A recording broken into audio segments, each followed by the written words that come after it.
nós vamos falar sobre os confrontos Vasco e Botafogo. Estamos aqui com quantos minutos de live? 46 minutos de live. O confronto Vasco e Botafogo, ao longo do tempo, ele teve decisões e jogos que foram decisivos para as duas equipes. Então, nós separamos aqui os jogos que foram decisivos para as duas equipes em determinadas competições e aqueles jogos que valeram taça. E, evidentemente, aqueles que são do período em que nós não vimos foi a pesquisa que eu fiz. E depois, quando chegar lá para os anos 80, eu já coloco aqui o Madureira para falar, nos anos 70 para 80, já coloco o Madureira para falar, dali o Dário, o próprio Thiago, que eles vão também se recordando. A primeira decisão, para vocês terem uma ideia, nós estamos em 2025, ela aconteceu em 1932, o torneio início que o Vasco jogou contra o Botafogo. O Vasco venceu por 1-0, gol na prorrogação, marcado pelo Carlos Paz, que tinha um sugestivo apelido de 84, num cruzamento do Odir, ponteiro esquerdo do Vasco. Em 1945, houve a segunda disputa, guardem essa data, 22 de abril de 1945, houve essa disputa. Nessa data, no dia 22 de abril, o Vasco venceu o torneio início em cima do Botafogo por 2-0, em 2 jogadas do ponteiro esquerdo Chico e em 2 gols do Lelé, na ocasião. O Lelé, que era um jogador que havia estado no Madureira, veio junto com o Jair Rosa Pinto e com o Isaías para formar o time do Vasco lá no final de 1943, ali durante o ano de 1943, melhor dizendo, e dali fizeram um trio que era chamado dos Três Patetas. E o Lelé tinha um canhão no pé e ele foi um jogador importantíssimo no período do Expresso da Vitória. Depois houve o título que foi um dos mais contestados da história, uma história que parecia lenda, mas que em 1986 ela foi ressuscitada pelo João Saldanha, pelo alvinegro João Saldanha, que vocês conhecem. Não era exatamente um jornalista, não era exatamente um técnico de futebol, mas conhecia tudo de futebol, era dissimilado da grande maioria como jornalista, excelente jornalista, um excelente crítico, inclusive pegou a seleção brasileira em 1969, no momento em que havia uma conturbação geral, e ele criou as feras do Saldanha, levou o Brasil para a Copa do Mundo, e não ficou por questões outras que não têm a ver com o nosso elemento de discussão hoje. Bom, em 1948, a última rodada do campeonato, não havia Maracanã ainda, o jogo foi disputado em General Severiano, que era o campo do Botafogo. Nenhum dos dois clubes tinha vantagem, quem vencesse era campeão. E o Botafogo abriu 2-0 no primeiro tempo, com uma certa facilidade até, o primeiro gol no cruzamento do Braguinha e o gol do Paraguai, que era um ponteiro que tinha a equipe do Botafogo. Paraguai, Otávio, Pereira, Braguinha, o ataque do Botafogo. E ainda no primeiro tempo, o Perillo fez um gol entrando praticamente com bola e tudo, e chamou a atenção que o time do Vasco era um time que não era aquele Vasco com aquele entusiasmo, jogadores com muita lentidão e etc. Começou o segundo tempo, houve o terceiro gol do Botafogo, mas o segundo tempo foi mais equilibrado. O Botafogo fez o 3-0, logo depois o Vasco diminuiu, o gol do Botafogo feito do Braguinho, o Vasco diminuiu com um gol marcado contra pelo Ávila após um cruzamento, e a partida no segundo tempo foi mais equilibrada. Mas chamou muita atenção e o Vasco fez uma denúncia à época dizendo que havia sido posto alguma coisa no café dos jogadores do Vasco que ficava no vestiário. E isso foi algo que durante muito tempo, eu, por exemplo, quando eu comecei a acompanhar futebol, eu vi essa história, mas era uma história que parecia uma lenda, etc.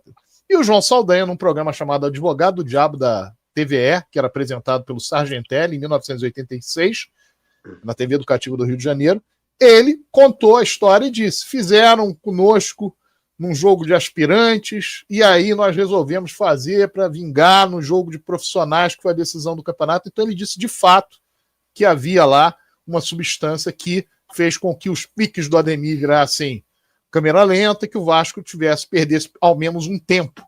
Inclusive, o único jogador do Vasco que não havia tomado café, que foi o Eli, foi o grande jogador do Vasco na partida. Isso, então, que seria uma lenda, acabou não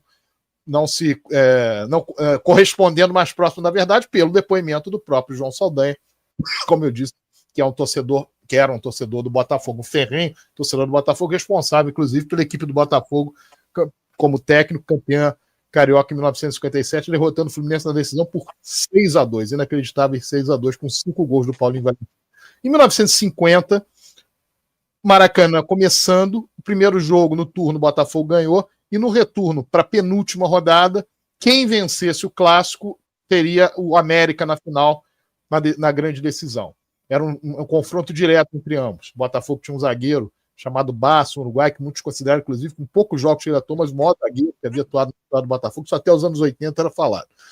E o Vasco ganhou com 2 gols no segundo tempo, aos 40 segundos do segundo tempo, do Ademir num chute fora da área depois de um passe do Maneca, e no segundo tempo, aos 24 do segundo tempo, o segundo gol num passe do Maneca, do Ademir pro primeiro gol num passe do Maneca para o Ademir, segundo o Ademir para o próprio Maneca. O Vasco venceu por 2-0. Em 1958, naquele que foi o campeonato mais disputado da história do futebol carioca, que foi o chamado Super Campeonato de 1958, quem viveu aquele período que foi inquestionavelmente o maior campeonato. Para vocês terem uma ideia, o Flamengo foi o vice-campeão e o Flamengo pagou bicho para os jogadores pelo vice-campeonato. Foi um triangular final entre Vasco, Flamengo e Botafogo, e o Flamengo pagou bicho e se orgulhou de ter pagado bicho pelo vice. Guardem isso, torcedores do Vasco, está escrito nos jornais. A direção do Flamengo pagou o bicho para os jogadores do Flamengo porque entenderam como um excelente resultado terem sido vice-campeões na disputa com o Vasco. Mas, antes dela, na penúltima rodada, o Vasco, vencendo o Botafogo, seria o campeão carioca. E aconteceu que o Botafogo venceu por 2-0, primeiro gol marcado pelo Quarentinha, depois de um cruzamento do Neivaldo, e o segundo gol, um gol de pênalti, um pênalti inventado, um choque do Garrincha com o Bellini, o juiz deu pênalti, o Didi bateu e fez 2-0. O Vasco perdeu para o Botafogo, bastava o empate contra o Flamengo na última rodada, perdeu para o Flamengo e aí teve o triangular. No triangular, primeiro jogo, o Vasco venceu o Flamengo por 2-0. Segundo jogo, o Flamengo venceu o Botafogo por 2-1. Bastava ao Vasco empatar com o Botafogo no terceiro jogo. E nesse jogo, que já foi disputado no iníciozinho de janeiro de 59, o Botafogo venceu por 1-0 com um gol do Paulinho Valentim. E os torcedores do Vasco questionaram muito a anulação de um gol do Pinga, que, segundo o jornal O Globo, foi um gol legal que foi anulado ainda no primeiro tempo. O gol do Paulinho Valentim foi aos 2 minutos de jogo, o gol do Pinga mal anulado foi aos 24. O Vasco, depois dessa disputa, teve que ter um outro triangular, daí a expressão super campeonato, seria super campeonato se fosse definido o primeiro quadrangular, foi super porque foi no segundo quadrangular. Nessa ocasião, o Vasco venceu o Botafogo por 2-1, ele inaugurou o triangular, vencendo o Botafogo por 2-1. Curiosamente, os 3 gols de cabeça no jogo, 2 do Pinga, o Pinga fez 1-0, o Quarentinho empatou, o Pinga fez 2-1, e o Vasco, então, jogou essa primeira partida, a segunda foi empate Flamengo-Botafogo 2-2, e na última o Vasco empatou o Flamengo em 1-1, o Flamengo, como eu falei aqui, deu o bicho pelo vice.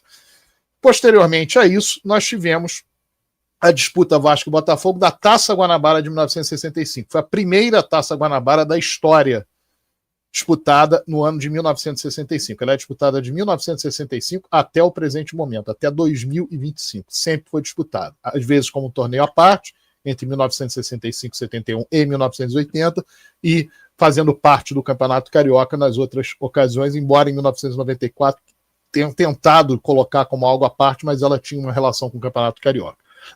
Em 1965, uma curiosidade, o Garrincha era o grande jogador do Botafogo, mas o primeiro gol do Vasco é do Odaí, que era o lateral que o marcava, e esse lateral, ele roubou a bola do Garrincha, avançou, chutou de fora da área e fez o gol do Vasco.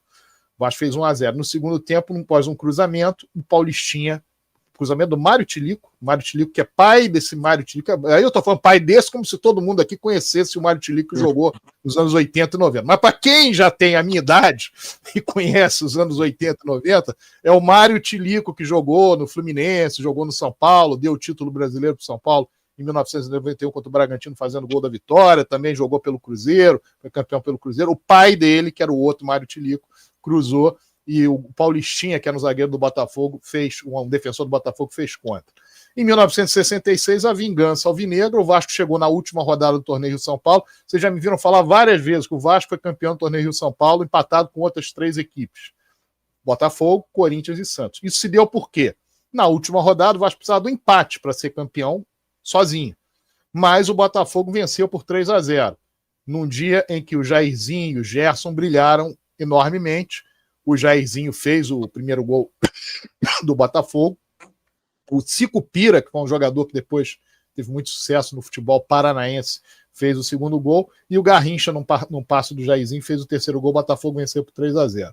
Em 68 foi pior ainda para o Vasco, porque em 68 a decisão do Campeonato Carioca, o Vasco não ganhava o Campeonato Carioca desde 1958, e o Botafogo ganhou de forma inquestionável, ganhou por 4-0. No primeiro tempo, um passe do Jairzinho para o Roberto Miranda, 1-0, depois um cruzamento da esquerda do Paulo César Caju para o Rogério, fez 2-0, que era o ponteiro direito do Botafogo.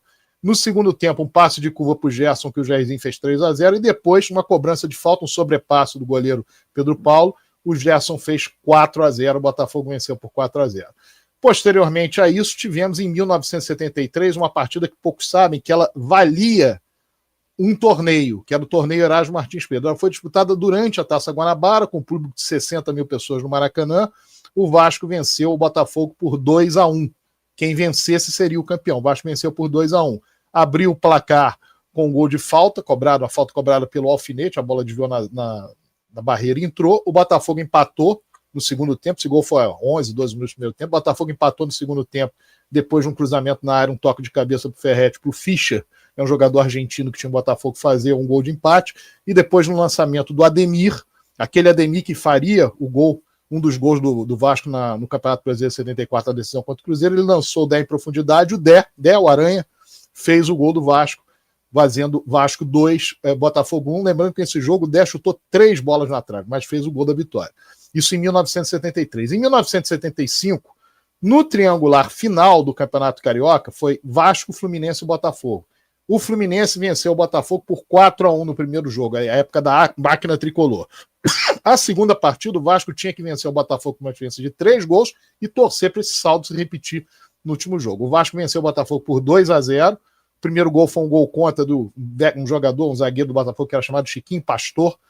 Chute do Roberto Birajara, que não é o Birajara Alcântara, né? Tem 2 o Birajara Mota, que foi campeão pelo Bangu, e o Birajara Alcântara, que foi considerado no programa do Chacrinha à época como o negro mais bonito do Brasil. Ele fez a defesa parcial e o Chiquinho acabou fazendo contra. E depois o Edu, num belíssimo gol, depois de uma cobrança de lateral, um gol por cobertura, de longe, enganou o Birajara, fez 2-0. O Botafogo depois venceria o Fluminense por 1-0, o Fluminense seria campeão de 75 pelo saldo de gols. Em 76, no quadrangular final do campeonato, mais uma vez o Vasco enfrentou o Botafogo. Nessa ocasião, o Vasco perdeu um pênalti aos 35 minutos do segundo tempo, cobrado pelo Luiz Augusto, e o próprio Luiz Augusto, aos 45 do segundo tempo, chutou para o goleiro Birajara rebater e o Dé fazer o gol da vitória. O pênalti que foi dado para o Vasco foi um pênalti em cima do Dé, cavado pelo Dé. A bola não entrou, o Titio Mário Viana já dizia que pênalti roubado não entra, e aquela de fato não entrou, mas o Vasco venceu por 1-0. Em 1977, houve a última disputa do torneio início, que foi decidido por Vasco e Botafogo. O Vasco abriu o marcador, um cruzamento do Orlando, rebatida do próprio Birajara, o Birajara sempre presente nesses jogos do Vasco, e o Luiz Manchu, que depois seria substituído pelo Wilson no decorrer do campeonato, fez o gol, porque o Luiz Fumanchu foi para Santa Cruz, o Luiz Fumanchu fez o primeiro gol. O Botafogo empatou num gol ilegal, um cruzamento no toque do Manfrini para o jogador chamado Ricardo, que teve pouco tempo no Botafogo, jogador de centroavante. Ele empatou o jogo, isso levou à prorrogação, e na prorrogação o Botafogo venceu por 2-1, um passe do Tiquinho, que foi um ponta que teve pouco tempo no Botafogo e é muito conhecido do futebol cearense, porque ele deu o gol do tetracampeonato para o Ceará em 1978, num clássico contra o Fortaleza, no último minuto, enfim. Mas no Botafogo ele ficou pouco tempo. Num passe ele fez o gol. Na Taça Guanabara de 77, o Vasco venceu por 2-0 o Botafogo. Na ocasião, era um jogo, é o maior público da história do clássico Vasco-Botafogo, 131 mil pagantes. E, na ocasião, o Vasco, se perdesse o Botafogo, teria uma partida extra. Se o Vasco ganhasse ou empatasse, seria campeão. O Vasco inaugurou o placar, 2 minutos do segundo tempo, cruzamento do Orlando, o Roberto fez o gol. E depois, no lançamento do Zé Mário, o Roberto fez uma jogada desde o lado esquerdo da área, partindo para dentro da área, driblando o zagueiro do Botafogo chamado Odélio, e fez o segundo gol do Vasco. Eu estava presente, foi a primeira taça que eu e o Vasco ser campeão, foi essa em 1977. A partir daí, o Vasco e Botafogo ficaram um tempo sem ter disputas diretas. Em 1984, estamos chegando já no período Madureira acompanhando o futebol, em 1984, o Vasco venceu o Botafogo de virada na penúltima rodada da Taça Rio. E nessa ocasião, o Vasco venceu o Botafogo de virada. O Botafogo abriu o marcador no primeiro tempo, um cruzamento do Elinho, gol do Baltazar. O Vasco, no primeiro tempo, ainda empatou, num toque meio desconcertado do Rômulo, ponteiro esquerdo, da equipe do Vasco, que naquele momento estava como titular o Marco Antônio Rodrigues, que fez o gol da final de 82 contra o Flamengo, era o reserva, e o Marcelo Vita, fez o gol de empate do Vasco. E ainda no primeiro tempo, depois de um cruzamento do Giovani, um toque de calcanhar do Roberto, o Rômulo, toque desconcertado do Marcelo, de calcanhar do Roberto, o Rômulo fez 2-1, e esse foi o gol da vitória do Vasco.